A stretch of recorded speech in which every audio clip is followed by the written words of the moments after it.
Magandang buhay, tourist! On behalf of Travel and Tours, I am Pamela Almirol, or you can call me Ate Pam, your tour guide for today.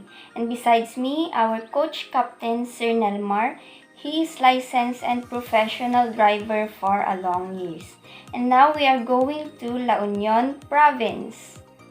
And while we are heading to our first destination, let me tell you a few reminders. Number 1, put your trash into a trash bin and might as well put it to your bag. Number 2, never leave your things unattended to avoid unnecessary loss. Number 3, please remain seated until we came to a full stop. And lastly, do not forget our bus number, which is bus 6. And before we proceed, let's make a head count. 1, 2, 3, 4, 60. Thank you very much. Now, we are here in our first destination, tourist. Welcome to the La Union Grape Farm. La Union Grape Farm is believed to be started by Avelino Lomboy, who owns Lomboy Grape Farm. He started planting in the 70s as a hobby, and since then, it has grown into a large business. He shared his knowledge in viticulture to other families in Bawang.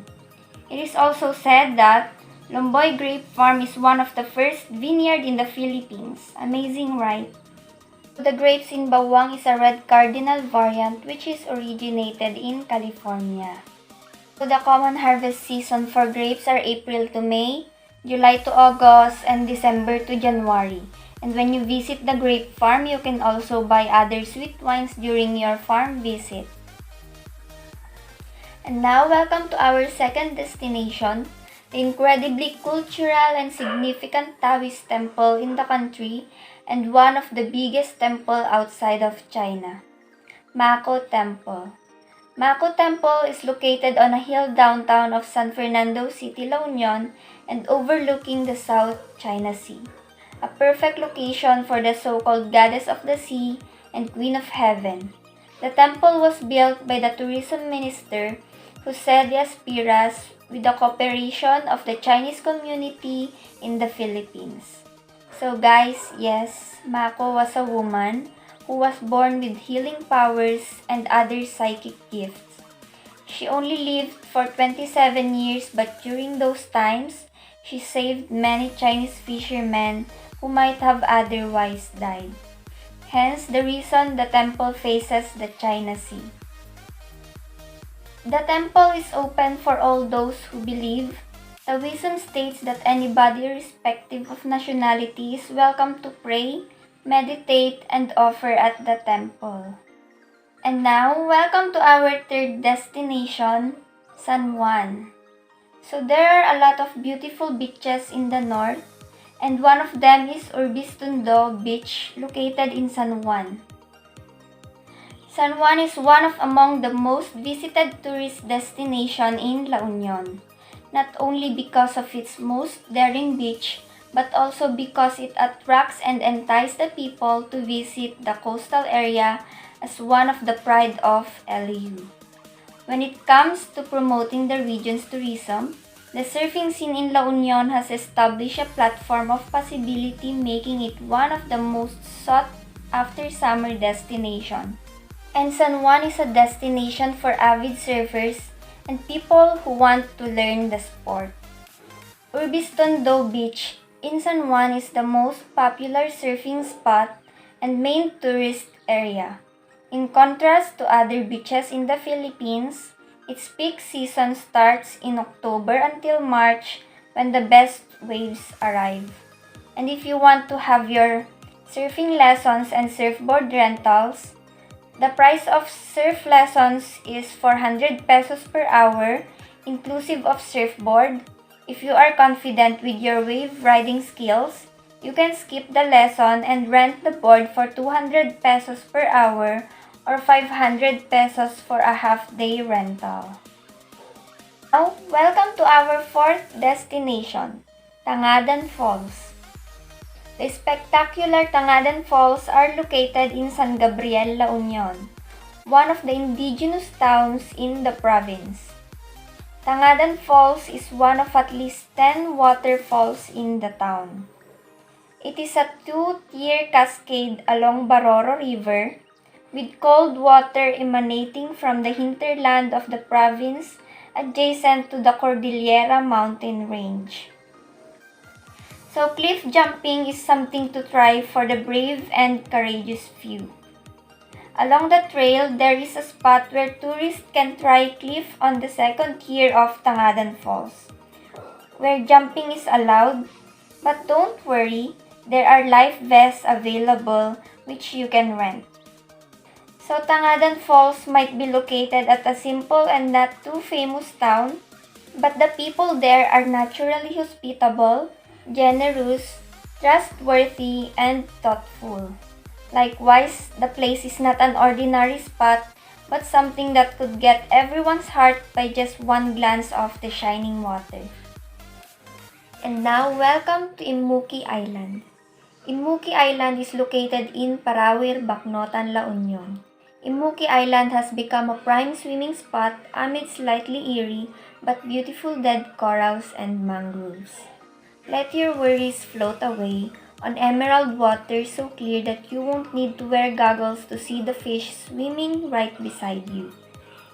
And feast your eyes on otherworldly pools and rock formations that make for the dreamiest photos. The island's unique name was derived from the unusual shape of its main lagoon, which resembles a woman's external genitalia when viewed above. La Union has a wide range of beaches, that means a wide of activities you need to experience during your stay. This water adventure destination might cost you something, but creating memories and experiencing the province is priceless. Next up is the Baluarte Watchtower. Baluarte Watchtower is a 400 years old facing the West Philippine Sea. Built during the Spanish period of a 5.6 meter high made by the reddish bricks structure located at Barangay Victoria, Municipality of Luna. The Spaniards created the tower as a lookout point for the approaching attacks of Japanese, Chinese, and Moro pirates and other conquerors. In the coastal towns of La Union, the guards were able to warn the locals of Luna to protect and defend their properties from ransacker. The Baluarte Watchtower also serves as a communication tower during World War II. So before the watchtower stands in disarray, it is vertically cut into two because of eroded base and foundation.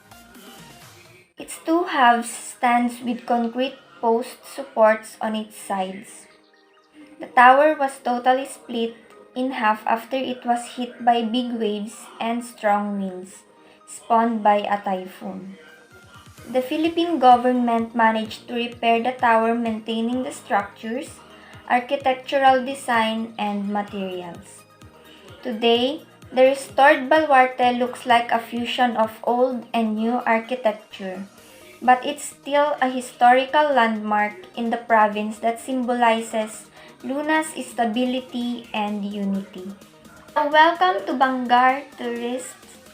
So Bangar La Union is well known for its hand-woven products called inabol that the town has been creating for centuries.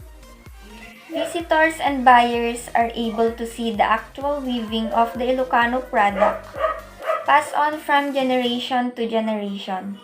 Most loom weavers still use the manual traditional weaving technique using antique wooden weaving equipment. And if you want to buy inabol products, you may even request for personalized weaving design which include your names.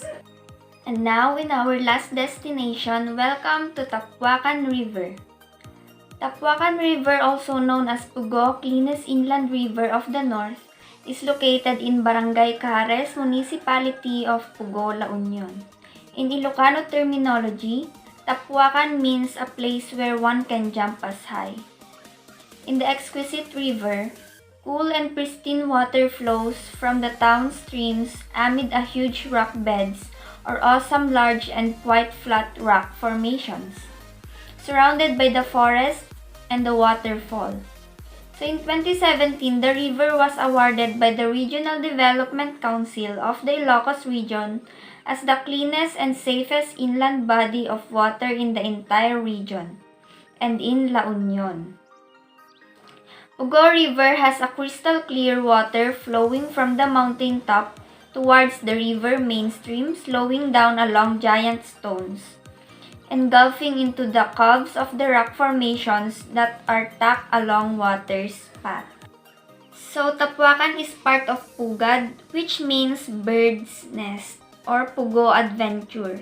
The whole Pugo landmark site known as the Ilocos Picturesque Adventure and Recreation Destination, covering more than 3 hectares of lush mountain forest and cleanest water.